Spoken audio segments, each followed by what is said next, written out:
তো guys welcome back my YouTube channel নইনডেজ ব্লগলৈ পুনৰ স্বাগতম। আজি আকৌ আহি গ'লোঁ মানে আমাৰ পথাৰলৈ, মানে পথাৰত মানে গোটেই সৰিয়হখিনিনো কি হৈছে তাকে চাবলৈ আহিছিলোঁ। আৰু ৰঙালাও কেজি মানে এটা খলি দুটা খলি মই ৰুইছোঁ, তাতে মাটি চাটি দিবৰ কাৰণে আহিছিলোঁ। আৰু কেনেকুৱা হৈছে সৰিয়হবিলাক আপোনালোকে দেখাম এতিয়া, তাকে চাবচোন।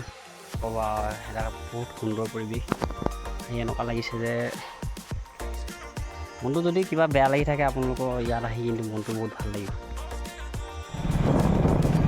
তো গাইছ এইটো কি বস্তু এতিয়ালৈকে গম পোৱা নাই, কি বস্তু আপোনালোকে জানিলে কমেণ্ট কৰি জনাবচোন। আজি এয়া বাইক চলাই থাকোঁতে দেখা গৈছে মানে এইটো হৈছে ভীমপৰা মাথাউৰি, মানে সোৱণশিৰি এইটো আমি এইটো ভিতৰলৈ যাব নিদিবৰ কাৰণে বান্ধ দিয়া হৈছে।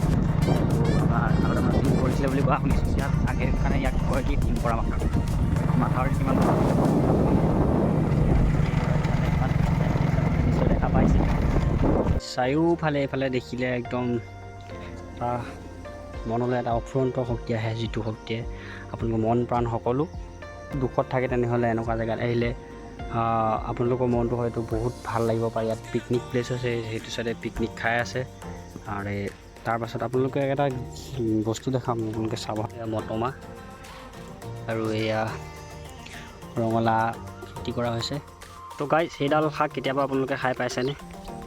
এইডাল গুড়িৰ পৰা দেখুওৱা হৈছে, গুড়িৰ পৰা এয়া কাঁইট থকা শাক। এইডালৰ সোৱাদ হৈছে টেঙা, আপোনালোকে খাই পাইছেনে? পাতটো হৈছে এনেকুৱা। এইডাল খালে বোলে স্বাস্থ্যৰ কাৰণে ভাল, আৰু বেমাৰ চেমাৰ থাকিলেও ভাল হয় বুলি কোৱা শুনিছোঁ। আৰু আপোনালোকে এইডাল শাকৰ নাম কি জানেনে বাৰু? সদ্যহতে এইডাল শাক আপোনাৰ নৈ কিনাৰৰ মাটিত হয়।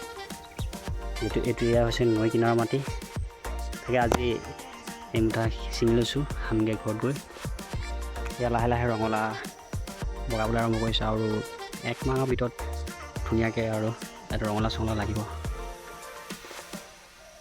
এয়া দেখা পাইছে আপোনালোকে নিশ্চয়, ইউটিউব তালৈকে আছে মানে একদম ধুনীয়াকৈ লোকেল হয় চব। এয়া হৈছে ৰঙালাও বহুত দিন পথাৰলৈ অহা নাছিলোঁ যে, সেইকাৰণে মানে জাবৰ ধেৰ হৈ গৈছিলে। আজি আহি তাকে চফা কৰি দিলোঁ। আৰু এইখিনিতো ডাঙৰ হৈছিলে, এইখিনি হৈছে বডিমাহ। এইখিনি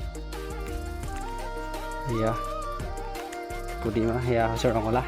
এইটো লাইন দীঘল লাও দেখা পাইছে নিশ্চয় ধুনীয়াকৈ।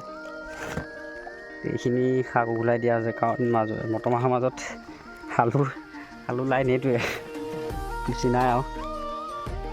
সেয়া এতিয়া ভিন্দু আৰু মই এতিয়া ঘৰলৈ যাবলৈ ওলাইছোঁ, আৰু যিহেতু বেলি ডুবুব অৱস্থা হ'ল, এতিয়া যাওঁগৈ আৰু হাতত জালকে লৈ পিনি।